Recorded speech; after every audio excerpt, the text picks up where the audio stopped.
सर्वोपरि बन जाते हैं, सर्वोपरि बन जाते हैं।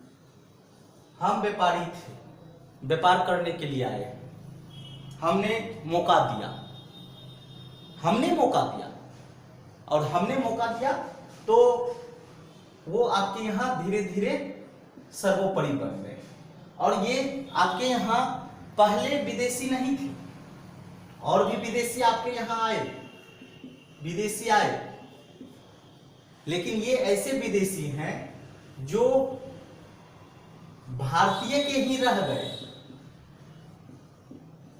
भारतीय के ही रह गए। लेकिन अंग्रेज एक ऐसे विदेशी थे,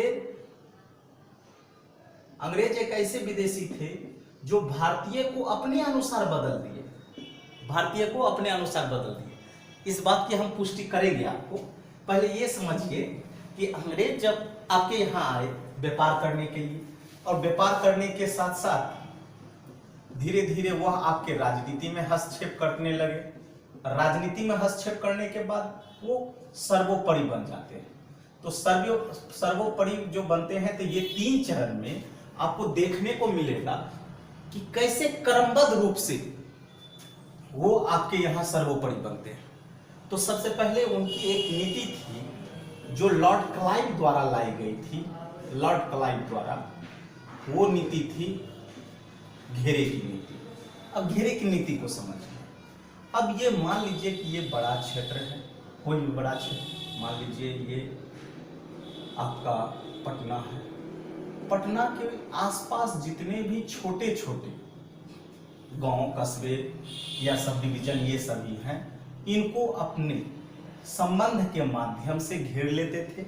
और कल के दिन यदि जरूरत पड़ी तो पटना जैसे क्षेत्र पे आक्रमण करने में अंग्रेजों को आसानी होगी। तो उनकी यह पॉलिसी थी घेरे की नीति। घेरे की नीति से तात्पर्य एक छोटे सिंपल में समझेंगे कि बड़े क्षेत्रों पे डायरेक्टली धावा ना बोल करके उनके आसपास जो क्षेत्र होते थे उनको अपने कब्जे में कर लेते थे, और यही नीति कहलाती थी घेरे की नीति। अब कभी घेरे की नीति के तहत हम लोग पहले एक बार बचपन में पढ़े थे चंद्रगुप्त मौर्य की घटना। चंद्रगुप्त मौर्य जो है,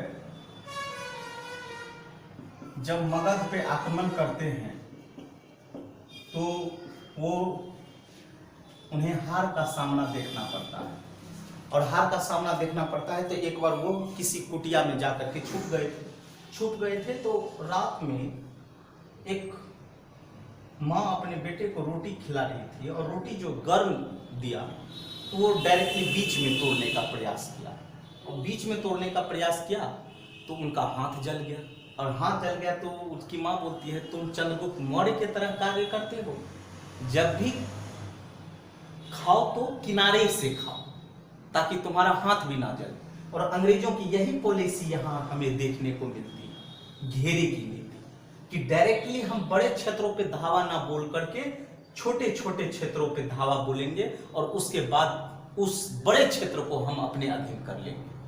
that is rings of fence, घेरे की नीति। चलिए, क्लियर है। अब उनकी दूसरी नीति थी सहायक संधि। सहायक संधि जो थी ये लॉर्ड बेलेस्ली द्वारा लाई गई थी। किनके द्वारा लाई गई थी? लॉर्ड बेलेस्ली द्वारा। सहायक संधि से तात्पर्य ये था कि अब हमें किसी के साथ भी अलायंस करना था। अलायंस मतलब किसी के साथ भी अब समझौता करना। समझौता भी करना है तो इस तरीके से करना है कि आगे वाला हमको समझने का भी प्रयास करे और समझने का नहीं भी प्रयास करे। इस चीज को समझिए। एक एग्जांपल करते हैं। मान लीजिए ये ए कौन है? ये अंग्रेज। ये कौन?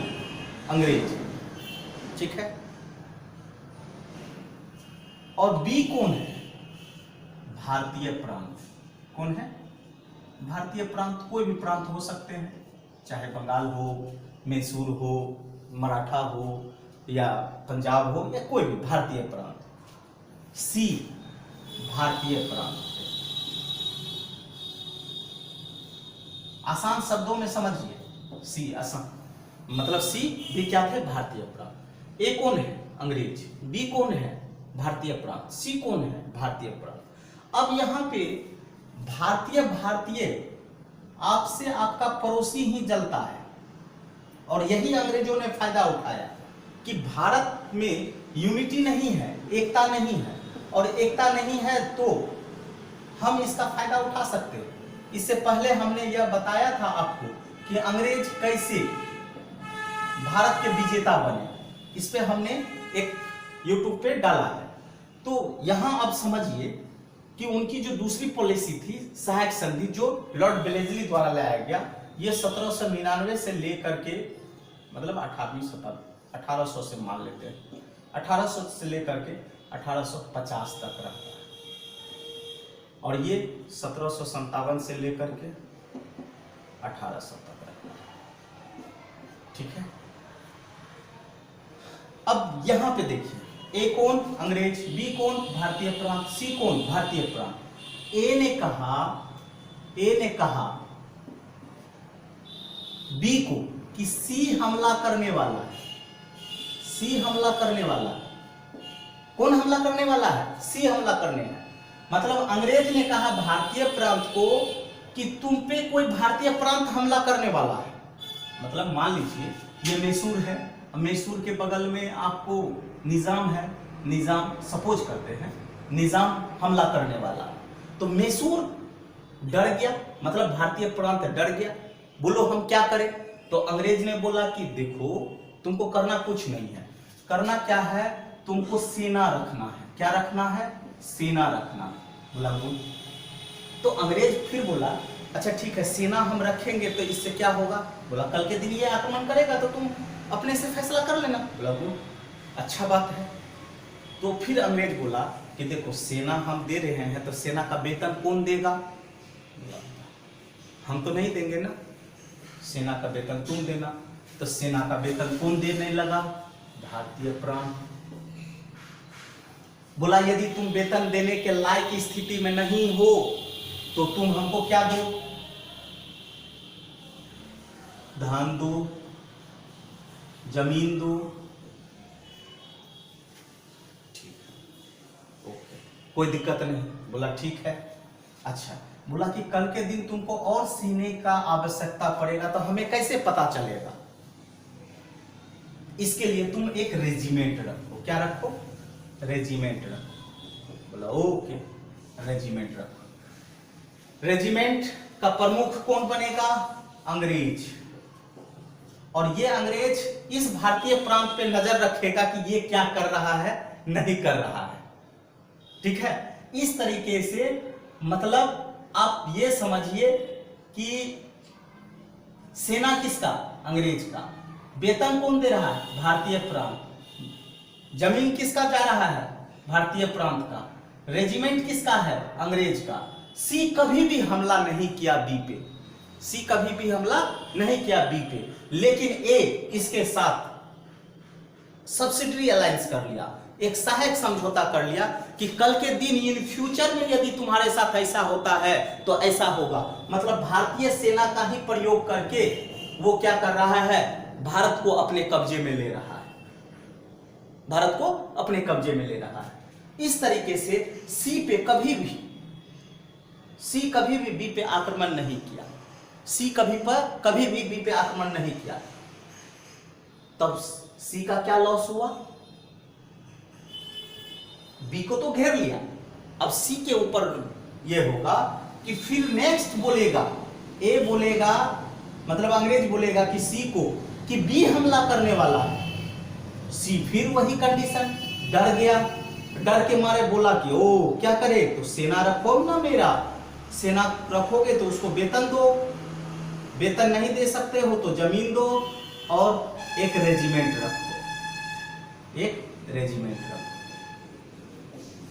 इस तरीके से यह सब्सिडरी अलायंस था कि अंग्रेज इस तरीके की पॉलिसियां अपनाती थी कि भारतीय प्रांत को अपने साथ समझौता करने पे बाध्य कर देता था, और ये लॉर्ड वेलेस्ली की नीति थी। और सहायक संधि करने वाला पहला जो था वो था हैदराबाद, उसके बाद मैसूर, उसके बाद तंजौर HMT, है ना, पहले हैदराबाद, उसके बाद मैसूर, उसके बाद तंजौर। ठीक है, ये बेलेजली की नीति। ठीक है, चलिए कोई बात नहीं, यहां तक कोई दिक्कत नहीं। अब उनकी तीसरी नीति थी,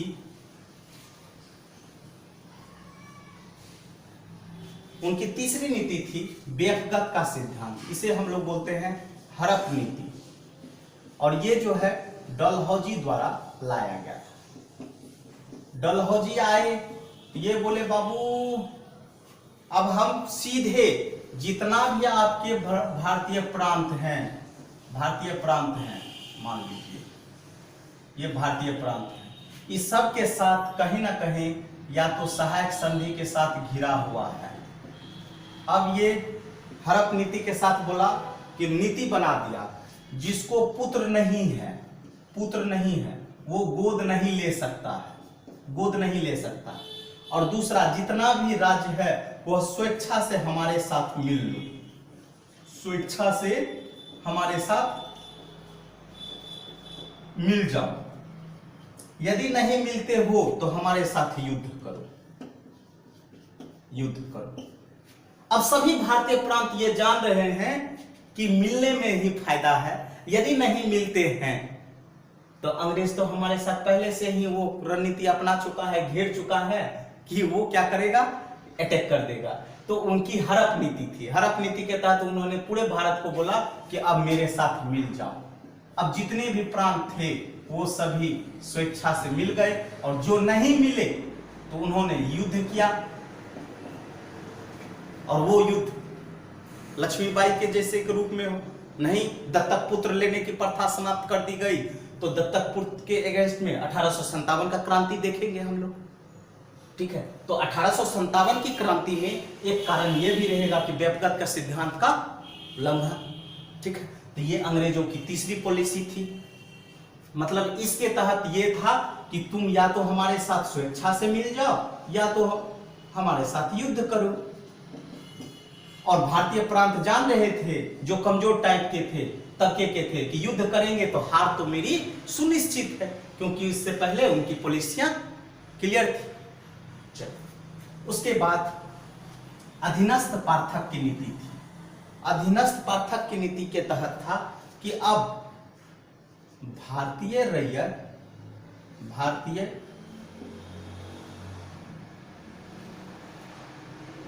और अंग्रेज, भारतीय को किस चीज में कितना हिस्सा मिलेगा वो सब तय किया गया। हालांकि ये अधीनस्थ था कि हम अंग्रेजों के अधीनस्थ रह करके अपना काम करेंगे। दैट इज अधीनस्थ पार्थक की नीति, कि अब भारतीय इस लायक यहां तक पहुंच गए थे कि भारतीय पूरी तरीके से किसके अधीन हो गए थे, अंग्रेजों के अधीन। अंग्रेजों के अधीन हो गए थे तो अंग्रेज कभी भी वो काम नहीं करना चाहते थे जिससे भारतीय लोगों को दुखी हो या दुखी का सामना करना पड़े। उसके लिए उन्होंने एक नियम अपनाया कि नहीं, जब भी हमारी बैठक होगी तो भारतीय भी उसमें आएंगे, उनके साथ हम ऐसा काम करेंगे। प्रैक्टिस ये थी हमारी अंग्रेजों की पॉलिसियां। मेरे ख्याल से यहां तक क्लियर है। अब अंग्रेजों की नीतियां जब हमने देखा, ये अंग्रेजों की प्रशासनिक व्यवस्था में ही। अब दूसरी बात होती है अंग्रेजों की प्रशासनिक व्यवस्था में सेना।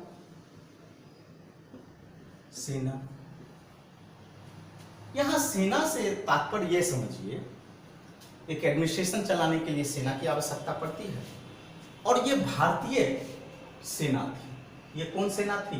भारतीय सेना थी। भारतीय सेना को भारतीय द्वारा कभी भी समय पे वेतन नहीं दिया जाता था। परिणाम स्वरूप ये सेना अंग्रेजों के पक्षधर हो गए, हितैषी हो गए।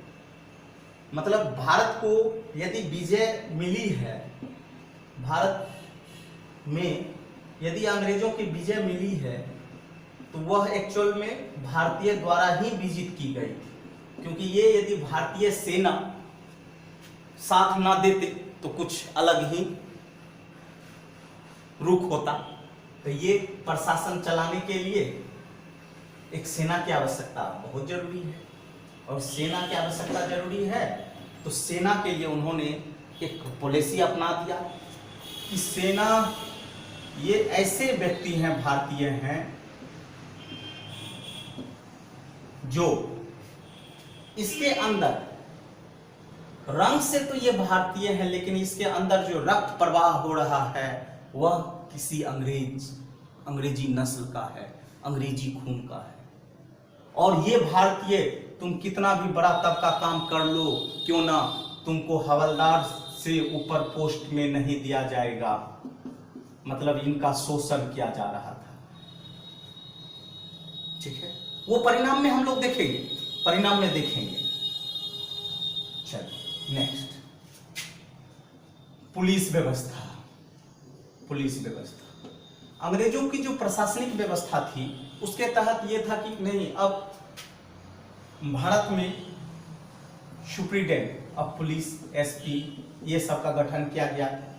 लेकिन इसके साथ कंडीशन ये था कि इनकी जो आईसीएस की परीक्षाएं होती थी वो लंदन में होती थी, और उस समय 7 समुंदर पार करके लंदन जाना बहुत ही कठिन माना जाता था। तो कहीं ना कहीं अंग्रेजों की जो प्रशासनिक व्यवस्था थी उसमें यह मंशा थी कि हम भारतीय को उच्च पद पे नहीं डालेंगे, उच्च पद पे नहीं डालेंगे, उच्च पद पर से उसे नहीं जाने देंगे। यदि उच्च पद पे कई भारतीय चला गया, तो यदि उच्च पद पे भारतीय, तो उनके पास समस्या भारतीय का और भारतीय दोनों भाई, और ये दोनों मिल गए तो अंग्रेजों के विरुद्ध हो जाएंगे। तो अंग्रेज इस तरीके की नीतियां अपनाना चाहते थे ताकि बड़े ओहदे के पोस्ट पे भारतीय ना जाए। छोटे छोटे ओहदे पे भारतीय रहेंगे लेकिन बड़े तबके के पोस्ट पे भारतीय नहीं रहेंगे। पुलिस अब इसकी उम्र सीमा 21 वर्ष, 19 वर्ष, 18 वर्ष ऐसे की गई। हम बताएंगे आपको गवर्नर का रूप, किस किस गवर्नर ने कौन सा उम्र लाया था। लेकिन यहाँ बेसिक अभी कॉन्सेप्ट समझिए कि पुलिस व्यवस्था में भी वो भारतीय को नहीं शामिल करना चाहते। अब बताइए, यदि 19 साल का है तो आपको 14 साल में आप मैट्रिक करते हैं, उसके बाद 16 साल में इंटर करते हैं, और 19 साल में आपको ग्रेजुएशन ही करते हैं, और 19 साल में आपको आईसीएस पास करना है। तो ये तो आईसीएस वही हो गया कि अभिमन्यु जैसा व्यक्ति ही पास कर सकता है, अर्थात जो माँ के पेट में ही सब बात सीख लिया था। और हर कोई भारतीय तो ऐसा हो नहीं सकता है। और उसी में गिने चुने हुए तो सत्येंद्रनाथ टैगोर पहले व्यक्ति हुए जो आईसीएस परीक्षा पास किए थे। ठीक है, तो इस तरीके से पुलिस व्यवस्था एक प्रशासन को चलाने के लिए चाहिए। उसके बाद पुलिस के बाद न्यायिक व्यवस्था। इस न्यायिक व्यवस्था में 2 चीज थी, दीवानी और फौजदारी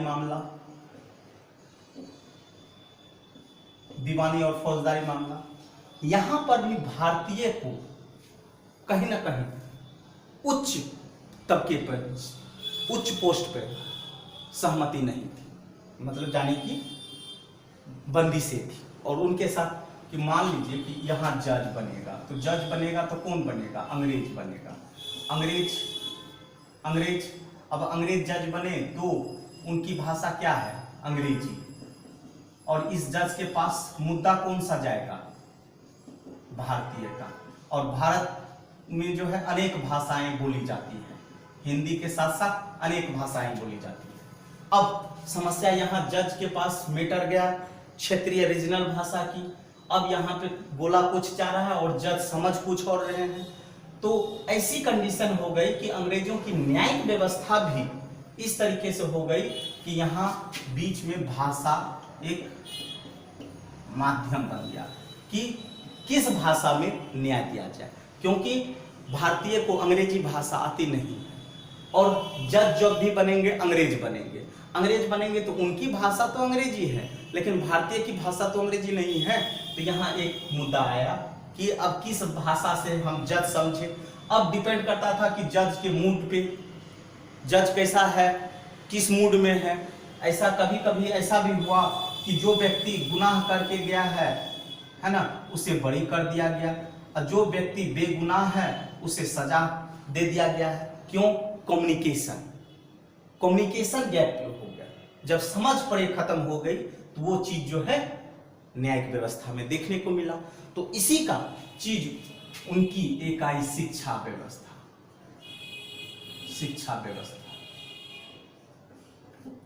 अब ये भारत में अंग्रेज अपने जैसा शिक्षा व्यवस्था लाए हैं, और उस शिक्षा व्यवस्था में हम आपको बताएंगे कि लॉर्ड मैकाले द्वारा कैसे फिल्ट्रेशन थ्योरी लाया गया। उससे भी पहले 1813 में है ना एक्ट में बोला गया कि हम शिक्षा पे 1 लाख खर्च करेंगे, लेकिन वह प्राच्य पे खर्च होगा कि पाश्चात्य पे खर्च होगा, ये समस्या हो गई। फिर फिल्ट्रेशन थ्योरी आते हैं, है ना, हम बड़े तबकों को शिक्षा देंगे और अपने क्षण के छोटे में आ जाएगा। फिर उसके बाद धीरे धीरे वुड डिस्पैच एक्ट आया, जिसे शिक्षा का मैग्ना कार्टा कहा जाता है। फिर Hunter commission, Sedler commission, Wardha commission, इस तरीके से सब हम शिक्षा व्यवस्था पे एक चार्ट के माध्यम से देखेंगे। चलिए अब नेक्स्ट, इनके साथ ही इस प्रशासन को चलाने के साथ ही अब ये देखेंगे इनकी राजस्व व्यवस्था